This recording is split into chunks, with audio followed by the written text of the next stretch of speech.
শিক্ষার জন্য এসো, সেবার জন্য বেরিয়ে যাও, এটাই আমাদের মূল স্লোগান। এটা শিক্ষার স্লোগান।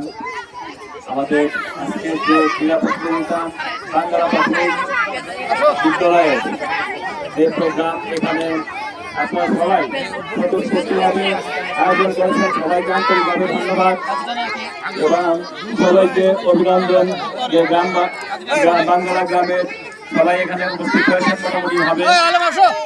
তো এখান থেকে বলার ওরকম টাইম আমাকে দেওয়া হয়নি, কোনো কিছু বলতে পারবো না। তো সবার উদ্দেশ্যে একটা কথা থাকবে, আপনারা শিক্ষার দিকে একটু নজর দিবেন, গ্রামের দিকে একটু নজর দিবেন, এই বলে আমার সংক্ষিপ্ত বক্তব্য এখানে শেষ করছি। ধন্যবাদ। এখন আমরা আমাদের বক্তব্য শেষ হচ্ছে। এখন আমরা চলে যাবো পুরস্কার বিতরণী অনুষ্ঠানে। আপনি যারা প্রথম দ্বিতীয় স্থান অধিকার করেছেন, আমরা যাদের নাম